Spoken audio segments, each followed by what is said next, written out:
শুরুতেই হচ্ছে যে আমার আজকে নিয়ে পাঁচ পাঁচ ছয় দিন আমি বরিশালে আছি। আমার এলাকাতেই মেনলি ছিলাম, আজকে বরিশালে আসলাম। আহ, আমরা মেনলি এসেছি আমাদের নির্বাচনী এলাকায় যে প্রচারণার কাজ আছে সেগুলো নিয়ে, এবং কি কাজগুলো করেছি বরিশাল রিলেটেড সেগুলোর একটু আপডেট, যেগুলো চলমান আছে সেগুলোর একটু আপডেট আপনাদেরকে জানানো, আর জাতীয় দু একটা বিষয় নিয়ে আমাদের মন্তব্য করব আর কি।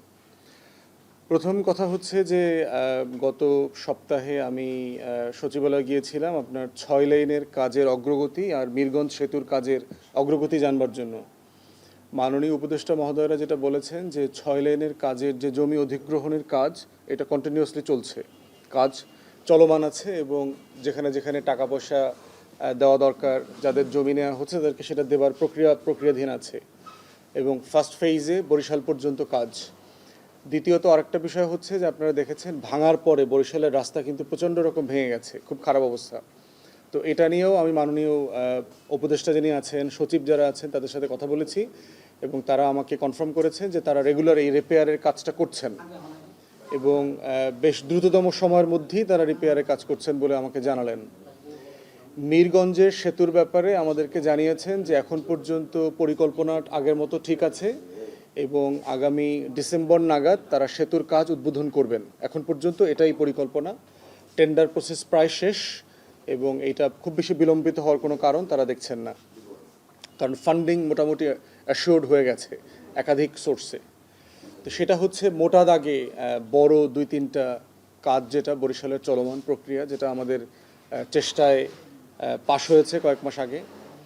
দ্বিতীয়ত হচ্ছে যে আপনার এর বাইরে আমাদের বরিশাল কেন্দ্রিক আমার বরিশাল 3 আসনের বেশ কিছু উন্নয়ন কাজ আমি করবার চেষ্টা করছি। তার ভিতরে একটা হচ্ছে যে আপনার প্রায় 60-65টা রাস্তা পাকা করবার কাজ বাবুগঞ্জে এবং মুলাদিতে, যেটা আমি মাস 2 আগে আপনার আবেদন জমা দিয়েছিলাম, এবং সেটা পাশ হয়েছে। পাশ হয়ে এই কাজগুলো এখন টেন্ডার প্রসেসে আছে, প্রায় 65টা রাস্তা পাকাকরণের কাজ। সম্প্রতি আমি যেটা মাননীয় দুর্যোগ ব্যবস্থাপনা উপদেষ্টা আছেন, এই দুর্যোগ ব্যবস্থাপনা উপদেষ্টার সাথে দেখা করে ওনাকে প্রায় বাবুগঞ্জ মুলাদির প্রায় 100 রাস্তার মাটির রাস্তা আছে, অথবা সোলিং করা, আধা সোলিং করা আছে, হেরিংবং করতে হবে, এরকম প্রায় 100 রাস্তার তালিকা দিয়েছি। এর বাইরে হচ্ছে যে আপনার প্রায় 2 উপজেলার প্রায় 100 গভীর নলকূপ করবার জন্য আবেদন জমা দিয়েছি। মসজিদ, মন্দির, কবরস্থান, শ্মশানঘাট রিপেয়ার করা, এটারও প্রায় শখানেক আবেদন আমরা বিভিন্ন ইউনিয়ন থেকে এনে জমা দিয়েছি। তারপরে হচ্ছে যে আপনার বিভিন্ন কালভার্ট করবার প্রচুর আবেদন আমাদের কাছে এসছে, সেই আবেদনগুলো আমরা জমা দিয়েছি। তো এর ভিতরে আমার কাছে মনে হয়েছে প্রায় যে পরিমাণ কাজ অ্যাপ্রুভ হয়ে আসছে, 100 কোটি টাকার মতো কাজ ইতিমধ্যে এখানে চলে এসছে। তো এইটা তো আপনারা জানেন, ডেভেলপমেন্টের কাজ ফেজ আউট করে, ইমিডিয়েটলি হয়তো দৃশ্যমান হবে না। আমরা ধারণা করছি অক্টোবর, নভেম্বর, ডিসেম্বর থেকে বেশ কিছু ডেভেলপমেন্ট ওয়ার্ক বিভিন্ন অঞ্চলে সেইটা দৃশ্যমান হবে।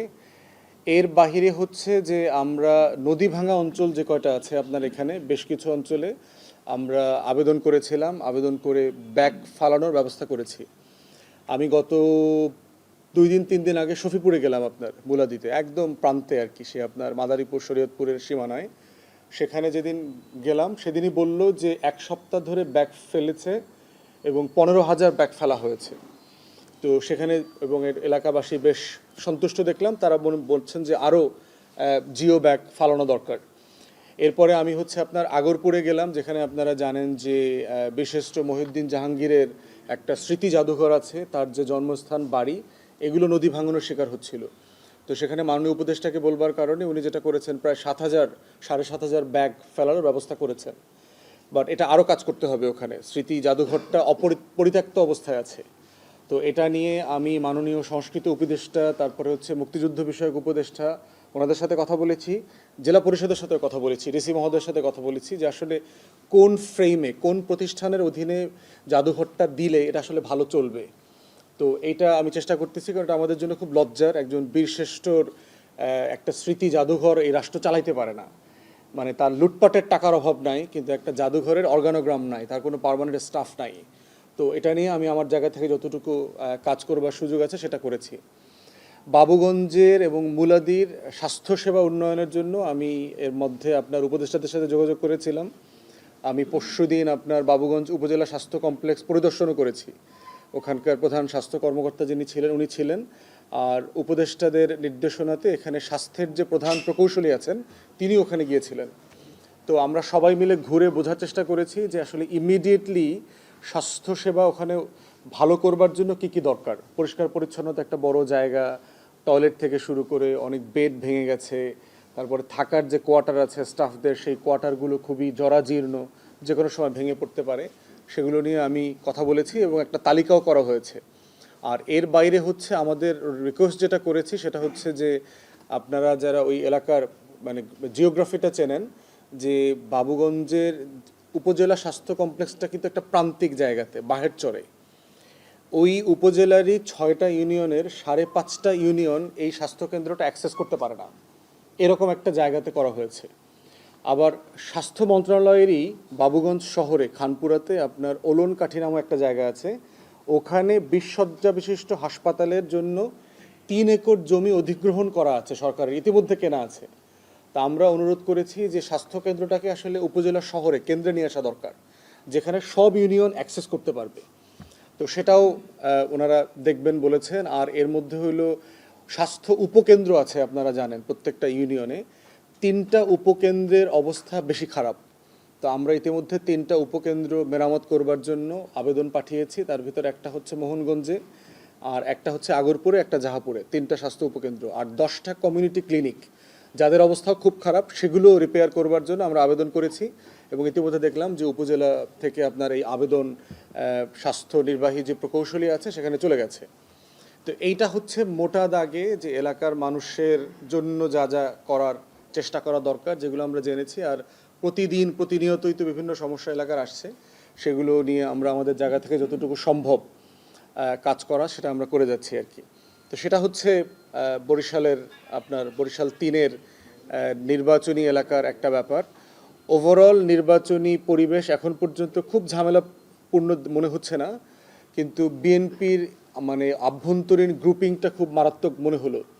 আমার চোখের সামনে আমি 2 গ্রুপের রামদা মিছিল দেখলাম মাধব পাশায়। গতকালকে অথবা পরশু দিনও কয়েক দফা মারামারি হয়েছে সেখানে, এই ওনাদের যে 2 নেতার আসা যাওয়া মিটিং এগুলো নিয়ে। তো এছাড়া মোটা দাগে বাবুগঞ্জ বুলাদিতে মোটা দাগে বড় কোনো সহিংসতা আমার জানা নাই, আমার চোখে পড়ে নাই আর কি। বাট এটা ধারণা করছি সময়ের সাথে সাথে এটা আর একটু বাড়বে।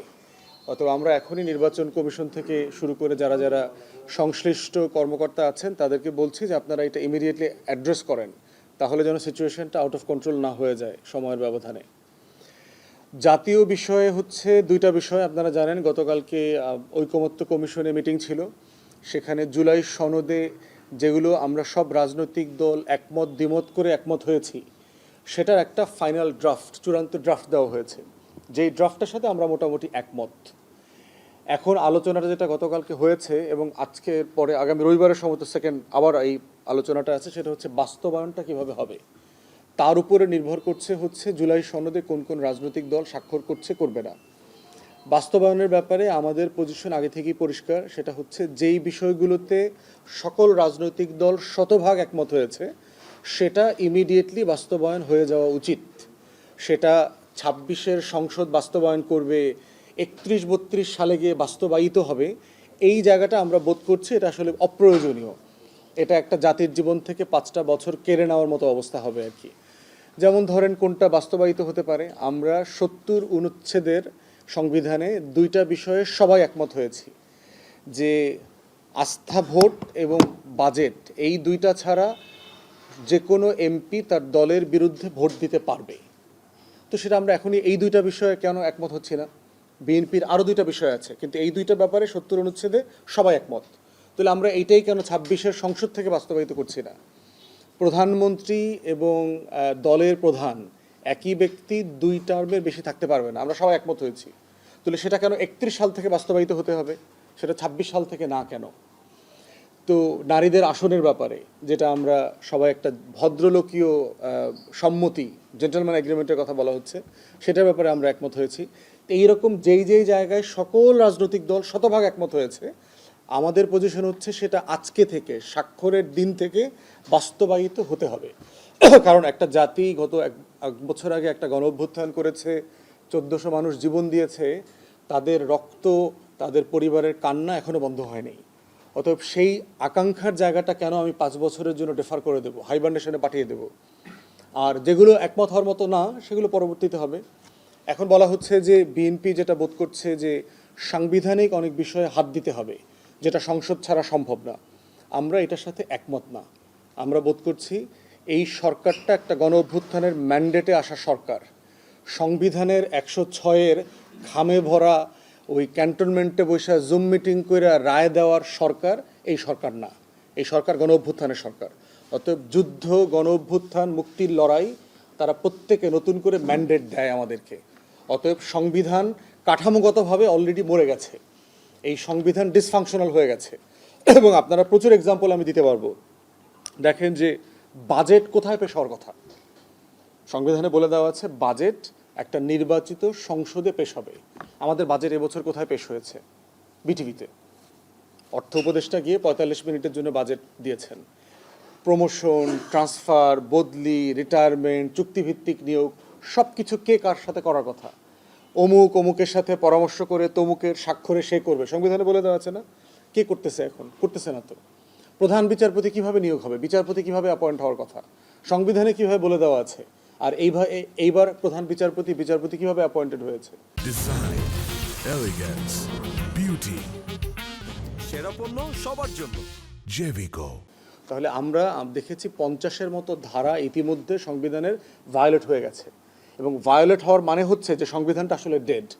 কারণ সংবিধান এমন একটা বই যেটা আপনি 2 লাইন মানবেন, 3 লাইন মানবেন না, 7 লাইন মানবেন, 10 লাইন মানবেন না, এই ধারা মানবেন, ওই ধারা মানবেন না, এইভাবে চলে না। তাহলে মানে প্রশ্ন আসবে যে কোর্টে সংবিধান কিভাবে চলছে? এটা রেফারেন্স আকারে চলছে, এটা ভ্যালিড স্টেটেড ডকুমেন্ট আকারে না। অতএব গণ অভ্যুত্থান আমাদেরকে ম্যান্ডেট দিয়েছে যে আমরা চাইলে সংবিধান পরিবর্তন করতে পারবো। কারণ সংবিধান মোতাবেক আমরা সবাই তো 7-এর কয়ের আসামিত, রাষ্ট্রদ্রোহী মামলার আসামিত। তাহলে আমি তো মৃত্যুদণ্ডের আসামি হয়েই তো সারা দেশে ঘুরে বেড়াচ্ছি, আমাকে তো গ্রেফতার করে না। করছে না কেন তাহলে? কারণ করছে না গণ অভ্যুত্থানের ম্যান্ডেটের কারণে করছে না। তাহলে আমাদের সবার তো ফাঁসির দড়ি ঝুলানো আছে, আমাদেরকে তো কাউকে তো ফাঁসি দেওয়া হচ্ছে না। অতএব সেই বাস্তবতায় আমরা বোধ করছি যে বিএনপির এই আর্গুমেন্টের সাথে আমরা একমত না। আমরা বোধ করি যে সবাই একমত হলে আমরা এখনই সংবিধান সংশোধন করতে পারবো যেখানে দরকার। হ্যাঁ, সরকার রেটিফাই করবে, নতুন সংসদ এসে যেভাবে অর্ডিন্যান্সগুলোকে রেটিফাই করবে, ডিসিশনগুলোকে রেটিফাই করবে, এই 1.5 বছর 2 বছরের শাসনকে রেটিফাই করবে, সংবিধান রেটিফাই করবে একটা অপশন। অথবা গণপরিষদ নির্বাচন হোক, একই নির্বাচন 6 মাসের ম্যান্ডেট থাকবে গণপরিষদের, যেখানে সংবিধানটাকে আমরা ঢেলে সাজাবো, এরপরে এটা রেগুলার পার্লামেন্টে চলে যাবে। তো আমরা বোধ করছি এই ফরম্যাটে গেলে পরে অলমোস্ট সব দল আপনার এই জুলাই চার্টার যেটা আছে সেটা বাস্তবায়নের ব্যাপারে একমত হতে পারবে।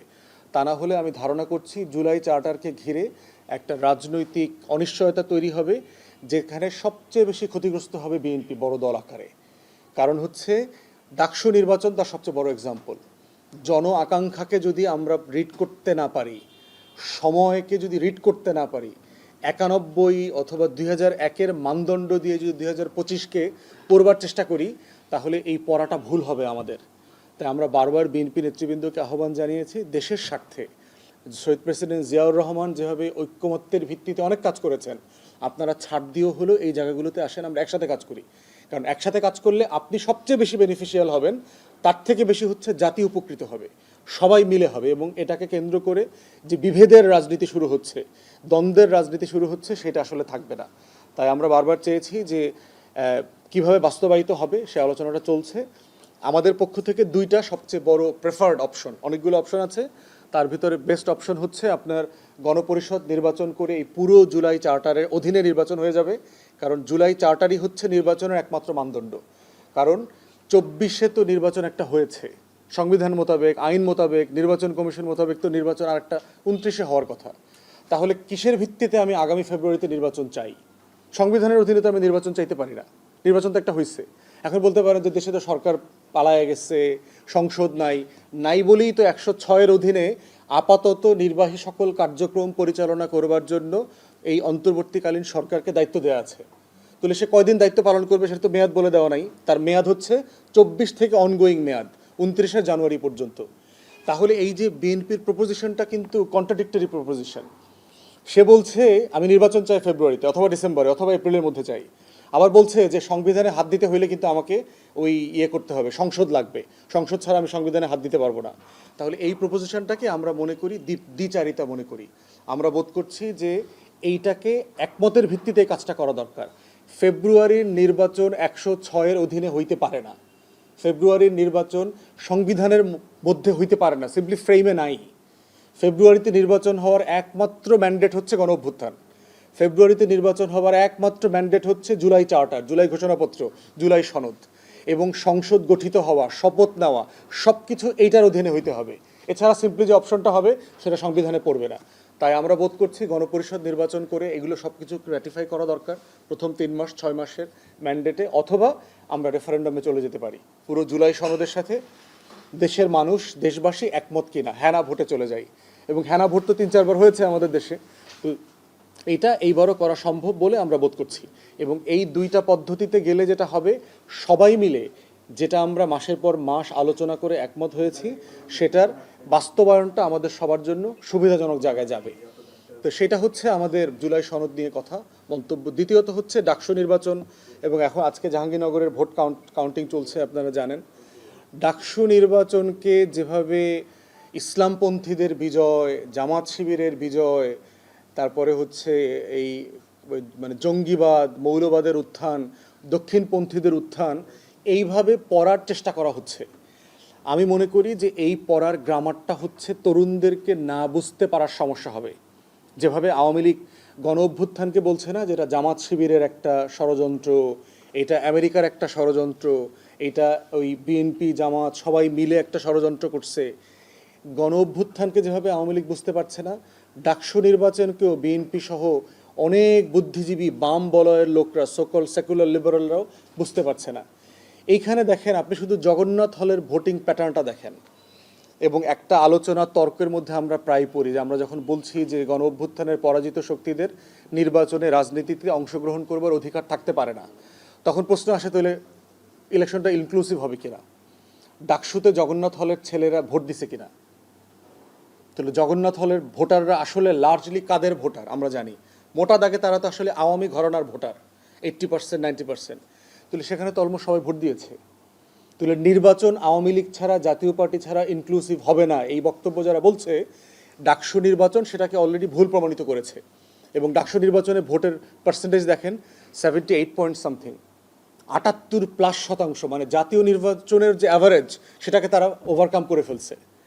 তো সেই জায়গায় আপনি দেখেন, এবং ভোট কাকে দিয়েছে, জগন্নাথ হল সবচেয়ে বেশি ভোট কারা পেয়েছে, শিবির পেয়েছে, 10টা ভোট পাইছে সর্বোচ্চ জগন্নাথ হলে। ছাত্রদল সবচেয়ে বেশি ভোট পেয়েছে, 1200+। মেঘমল্লার বসু সে 1500+ ভোট পেয়েছে জিএস পদে। ছাত্রদলের এজিএস সবচেয়ে বেশি ভোট পেয়েছে। তাহলে এই যে অনেক রাজনৈতিক নেতা এই ডাকসু নির্বাচনকে জামাত শিবিরের আতাত, ছাত্রলীগের ভোটে জিতছে এই কথা বলার চেষ্টা করতেছে, সেটা তো জগন্নাথ হলের ভোটের গ্রামারটা পড়লেই বোঝা যাচ্ছে যে এটা আসলে ওই গ্রামারের মধ্যে পড়ে না। বরং জগন্নাথ হল প্রমাণ করেছে যে আওয়ামী লীগ ছাড়া নির্বাচন সম্ভব। জগন্নাথ হল প্রমাণ করেছে আওয়ামী লীগ জাতীয় পার্টি ছাড়াও ইনক্লুসিভ নির্বাচন হতে পারে। জগন্নাথ হল প্রমাণ করেছে আওয়ামী লীগের বাইরে নির্বাচন দেওয়ার মতো দল, প্রার্থী এই দেশে এখনও আছে, এবং তারা জামাত শিবিরে ভোট দেবে না। অতএব এখানে অনেকগুলো অনুসিদ্ধান্ত জগন্নাথ হলকে দিয়ে আমরা পেয়ে গেছি। অতএব সেই জায়গাতে ছাত্রলীগের সাথে আতাত করে ভোট পেয়েছে জামাত শিবিরের প্যানেল, এইটা খুবই একটা রং রিডিং হবে। এবং এতে যেটা হবে, এই দলগুলো ছাত্র সমাজ থেকে আরও বেশি বিচ্ছিন্ন হয়ে যাবে। কারণ ছাত্রছাত্রীদের ইন্টারভিউ দেখেন, আমি দেখলাম আপনার টি শার্ট পরা, শার্ট পরা মেয়ে, জিন্স পরা মেয়ে সাদেক কায়েমকে ভোট দিচ্ছে। তো এখন এইটা তো জামাত শিবিরের সাথে তো এটা যায় না, তো তাকে ভোট দিয়েছে কেন? সে বলতেছে যে আমি শিবিরের এই ভাইদের সাথে নিরাপত্তা বোধ করি। সিম্পল জিনিস, যে আমি ছাত্রদলের ছেলেদেরকে দেখলে আমার গুন্ডাপান্ডা মনে হয়। এখন এটা তো কেউ মনে করতে পারে, ভাই তার তো স্বাধীনতা আছে, তারা দেখলে আমার চাঁদাবাজ লাগে, গাঁজাখোরের মতো লাগে, এটা তো ছেলেমেয়েরা বলছে ভোট দেওয়ার পরে। আর তারে দেখলে আমার ভদ্র মনে হয়েছে, বিনয়ী মনে হয়েছে, আমার কাছে মনে হয়েছে আমি বেশি নিরাপদ থাকবো ক্যাম্পাসে। তাহলে এই যে ভোটিং প্যাটার্ন, এই ভোটিং প্যাটার্নের ভিতরে অধিকাংশ প্যাটার্ন হচ্ছে আমি তাকে পছন্দ করি না, তাকে ভালো লাগে না, তাকে আমার নিরাপদ মনে হয় না, তাকে ভোট দিলে ক্যাম্পাস ভালো থাকবে না, অতএব এই যে নেগেট করছে আমি তাকে দিব না, তাকে দিব না, তাকে দিব না, এই দিব না ভোটগুলো দিন শেষে গিয়ে শিবিরের প্যানেলে জমা হয়েছে। অতএব এই ভোট কিন্তু শিবিরের না। শিবিরকেও মাথায় রাখতে হবে যে ভাই এত খুশি হওয়ার কিছু নাই, দেশে ইসলাম বিজয় হয় নাই, আপনারা দিল্লি উদ্ধার করে ফেলাইছেন, বাংলাদেশ বিজয় করে ফেলছেন, এটা মনে করার কোনো কারণ নাই। এইটা একটা বড় মানে একটা ট্যাকটিক্যাল ভোটিং বলে আর কি, যে আমি সিম্পলি আমার চয়েসে আর কাউকে ফিটিং করতে পারতেছি না। আপনি দেখবেন যে হঠাৎ করে গরু গোশত বেশি খাইলে পেট বড় হয়ে যায়, তখন বাসায় গিয়ে দেখবেন যে প্যান্ট আর মেলে না, তখন দেখবেন সবচেয়ে পুরাতন কোনা দিয়ে ছিঁড়ে গেছে ওইটাই বেল্টে সবচেয়ে ভালো লাগে। এখন দেখবেন আপনি এখন বিয়াবাড়িতে যেহেতু প্যান্ট মোটা পেটের কারণে ফিট হইতেছে না, ওই কম দামি পুরাতন প্যান্টটা পরে আপনাকে বাইরে যাওয়া লাগতেছে। ভোটিং প্যাটার্নটা এরকম হয়েছে, অনেকগুলা দেবনা ভোটকে শিবিরের প্যানেলে একসাথে করা হয়েছে। এরপরে দেখেন প্রোপাগান্ডা, এন্টি শিবির প্রোপাগান্ডা করে যেটা করা হয়েছে, ট্যাগ করা পাকিস্তানি, দেখবেন আপনারা স্লোগান দিছে ক্যাম্পাসে যে আমি জানি তুমি জানো সাদেক কায়ুম পাকিস্তানি। তো এই যে ছেলেমেয়েরা যারা একসাথে গত 24-এ আন্দোলন করছে, সবাই কিন্তু সাদেক কায়ুমকে চেনে, ওরা একসাথে মারামারি করছে, ওরা একসাথে আন্দোলন সংগ্রাম করছে। সাডেনলি আপনি এই ছেলেটাকে পাকিস্তানি বলতেছেন, সাধারণ শিক্ষার্থীরা কিন্তু এটা ভালোভাবে নেয় নাই, যে কেন আপনি তাকে পাকিস্তানি বানাচ্ছেন কেন? আমরা সবাই মিলে তো একসাথে লড়াই করছি, একসাথে ছিলাম, আন্দোলন করছি, সংগ্রাম করছি। ফরহাদ ছেলেটা পরিচিত ছিল না, ওর প্রার্থিতা বাতিল করার জন্য দেখবেন এক সপ্তাহ একটা রিট করছে, রিট করে ওকে জাতীয়ভাবে পরিচিত করায় দিচ্ছে। সে কিন্তু কোনো ফেভারিট ক্যান্ডিডেট ছিল না।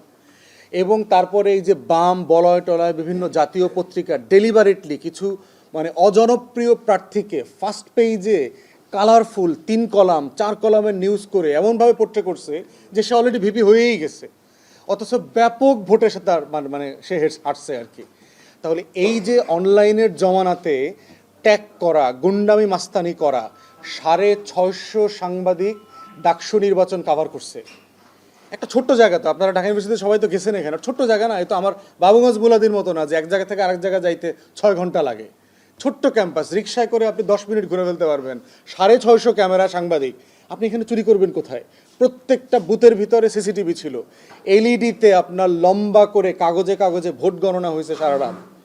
মানে আপনি চাইলেও ওই যে 80-র দশকের 2 নম্বরই রাজনীতি, ভাই ভোট জালিয়াতি হয়েছে, কেন্দ্র দখল হয়ে গেছে, এই সেই 2টা গুজব ছড়াই দিলেন আর সবাই গুজব মেনে নেবে, এটা কি হয়েছে বাস্তবে? ছাত্রী হলে দেখছেন না গতকালকে ছাত্রদলের ভিপি ঢুকছে জাহাঙ্গীরনগর বিশ্ববিদ্যালয়ে, কারা প্রতিবাদ করছে? মেয়েরা প্রতিবাদ করছে, টিচাররা প্রতিবাদ করছে, আপনি এখানে আসছেন কেন? এখানে নাকি ভোট জালিয়াতি হইতেছে। তাহলে আপনার প্যানেলের মেয়েদেরকে কেন পাঠাইলেন না? আপনার এখানে তো প্যানেল আছে মেয়েদের, তারা কেন আসলো না, আপনি কেন আসলেন? অতএব এই যে 2 নম্বরই চক্কর, এই চক্করের পলিটিক্স কিন্তু এখন আর চলবে না। এটা আমাদের সবার জন্য লেসন। যেই দলের রাজনীতি করি, ন্যূনতম স্বচ্ছতা, ভদ্রতা, সততা যদি না থাকে, আগামী দিনের পলিটিক্স ঠিকাদারির রাজনীতি দিয়ে করতে পারবেন না। ঠিকাদারির পলিটিক্স ইজ ডেড।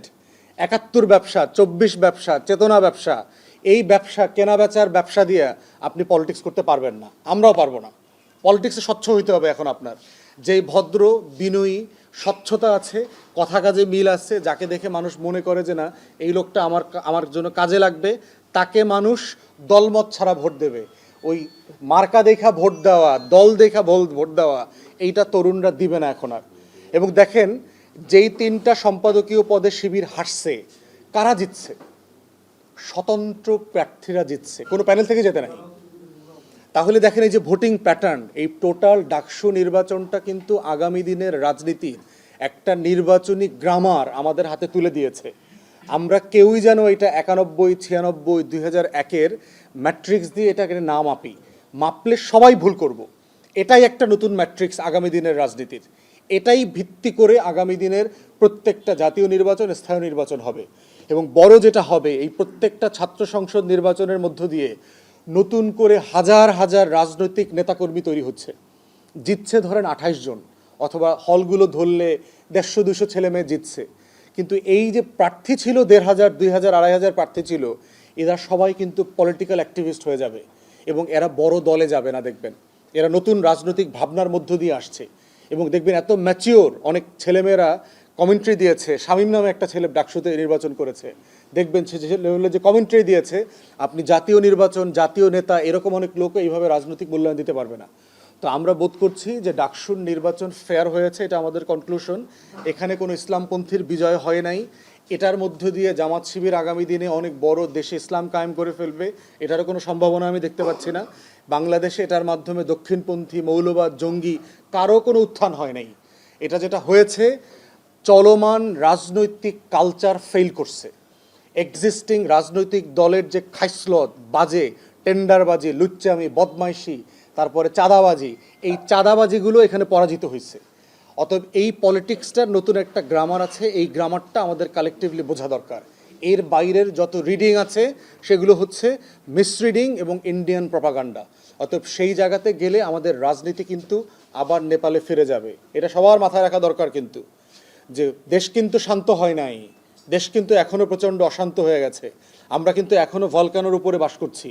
কেউ যদি মনে করে থাকেন ফেব্রুয়ারির পরে দেশ সুইজারল্যান্ড হয়ে যাবে, একদম জান্নাতি পরিবেশ বিরাজ করবে, মোটেই তা হবে না। যে কোনো সময় এখানে আবার নেপাল, শ্রীলঙ্কা, ইন্দোনেশিয়া, জর্জিয়া ফিরে আসতে পারে। অতএব সকল রাজনৈতিক দলকে মাথায় রাখতে হবে। কিন্তু তরুণরা পলিটিক্যালি অনেক কনসাস, প্রচণ্ড রকম প্রিপেয়ার্ড রাস্তায় নেমে আসার জন্য। এবং এই তাদের খাইসলতকে যদি আপনারা ট্যাগ দেন, পাকিস্তানি বানান, মৌলবাদী বানান, এই রাজনীতি পরাজিত হয়ে গেছে, এটা জিতবে না। তাই আমরা যেন এই রাজনীতিটাকে নতুন করে পড়ি, তরুণদের আকাঙ্ক্ষাকে তার জায়গা থেকে বুঝি এবং সম্মান করি। তাদের আকাঙ্ক্ষাকে অসম্মান করলে আমরা সবাই কালেকটিভলি হেরে যাব। সংখ্যাটা কিন্তু হিউজ, যারা কখনো ভোট দেয় নেই, 6 কোটির মতো কাছাকাছি, যাদের বয়স 35-40, জীবনে কখনো ভোট দেয় নেই। তার এই আকাঙ্ক্ষাকে আমাদের সবাইকে সম্মান করতে হবে। আমার ব্রিফিং এখানে শেষ করছি, সবাইকে ধন্যবাদ। কারো কোনো প্রশ্ন থাকলে করবেন। আপনি অনেক গুরুত্বপূর্ণ অনেকগুলো প্রসঙ্গ টেনে এনেছেন। এর মধ্যে আপনি বলেছেন যে জগন্নাথ হলের একটি উদাহরণ দিয়েছেন। জগন্নাথ হল বলতে সাধারণত আমরা যা বুঝি যে সনাতন ধর্মাবলম্বীরা সেখানে থাকে।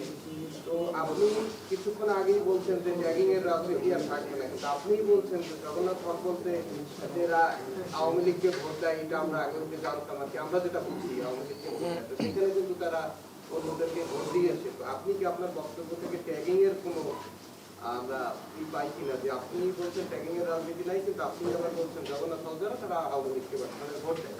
আমি একদম একসাথেই সবগুলো নেই। অভ্যুত্থান পরবর্তী সংবিধানের অধীনে সরকার গঠন করা হয়েছে। এই যে অন্তর্বর্তীকালীন সরকার, এটা তো সংবিধানের অনুচ্ছেদ অনুসারেই এটার সাথে আমি একমত না। আপনি একমত না, কিন্তু গঠন করা হয়েছে তখন আসলে অভ্যুত্থানের সরকার গঠন করার প্রয়োজন ছিল। এই 1.5 বছর পরে সেই প্রসঙ্গটায় ফিরে যাওয়া কি আবার আবশ্যক হবে কি? আমরা দেখেছি ডাকসু নির্বাচন এবং জাকসু নির্বাচন, দুটি নির্বাচনেই পরস্পর বিরোধী বক্তব্য এসেছে এবং সবাই বলছে, অনেকেই বলছে, অনেক প্রার্থী দায়িত্বশীল যারা নেতা হতেন বা নেতা হয়েছে। ধন্যবাদ। আচ্ছা, একটা কথা বলতে ভুলে গেছি যে আমি আমাদের সম্মানিত জাকির ভাই একটু ইঙ্গিত দিয়েছেন, আপনাদের প্রেস ক্লাবের জন্য 5 লাখ টাকার একটা বরাদ্দের আবেদন আমি এলজিআরটিতে করে আসছি। আমি মাননীয় উপদেষ্টাকে সরাসরি বলেছি, কারণ আমি লাস্ট টাইম এসে দেখলাম যে আপনাদের আসলে অনেকগুলো রিপেয়ার কাজ দরকার, বিল্ডিংয়ের অবস্থা ভালো না, বসার ফার্নিচার মিলায়। তো আমি 1,05,000 টাকার জন্য আমি অনুদানের জন্য রিকোয়েস্ট করেছি। আমি এটার পিছনে লেগে থাকবো ইনশাল্লাহ। বাকিটা তো আপনারা জানবেন আর কি। মানে আমার জায়গা থেকে যতটুকু চেষ্টা করা যায়। আর আমি ব্যক্তি মানুষ তো, আসলে আমি গরিব মানুষ, আমি আসলে তো সচ্ছল লোক না যে আমি পার্সোনালি আপনাদেরকে টাকা পয়সা দিতে পারবো আর কি। বাট আমার জায়গা থেকে যতটুকু চেষ্টা করার সুযোগ আছে। প্রথম প্রশ্ন হচ্ছে, যদি নির্বাচনের আগে আমি বলতাম যে জগন্নাথ হল তো সব ছাত্রলীগরে ভোট দিবে অথবা দেয়, এটা ট্যাগিং হইতো। আমি এটাকে শুধু ফ্যাক্টটা, তারা কাকে ভোট দিয়েছেন এইটার অবজারভেশনটা বললাম আর কি। এটা ট্যাগিং হবে না, এটা হলো ফ্যাক্ট অ্যানালিসিস, যেটা ভোট দিয়েছেন। তো সেই ভোটের প্যাটার্নে আমরা দেখলাম যে কাদেরকে আসলে ভোট দিয়েছেন। আপনারা রিসেন্টলি দেখেছেন বিএনপির সব নেতারা বলছে যে শিবির ছাত্রলীগের সাথে মানে আতাত করে এই ইলেকশনে জিতছে। যদি সেইটা হয় তাহলে তো জগন্নাথ হলে সাদিক কায়েমের তো 1000-1200 ভোট পাওয়ার কথা। অন্যান্য হলের যে প্যাটার্ন, সে তো রোকেয়া হলেও সবচেয়ে বেশি ভোট পাইছে। নর্মালি তো মেয়েরা শিবিরকে ভোট দেওয়ার কথা না, যেটা মানে একটা পারসেপশন আছে আর কি। তো সেই জায়গায় বলছি যে এইটা ট্যাগিং না, এটা হলো জাস্ট ফ্যাক্ট অ্যানালিসিস, যে ভোটটা কোথায় পড়েছে। দ্বিতীয়ত যেটা জিজ্ঞেস করেছেন, সংবিধানের অধীনে সরকার।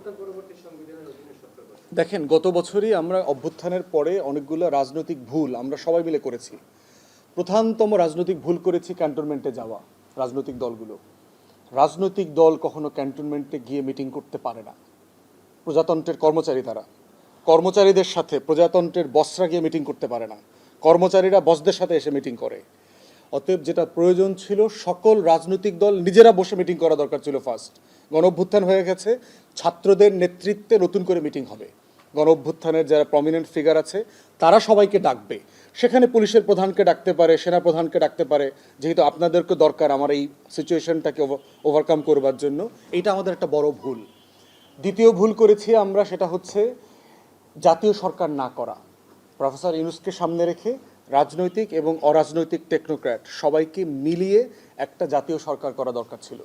তাহলে যেটা হতো, এই যে কমিশনের নামে সংস্কার করতে হইল না এত মাস, আমরা সংস্কারগুলো অধিকাংশ বাস্তবায়ন করে ফেলতাম ইতিমধ্যে।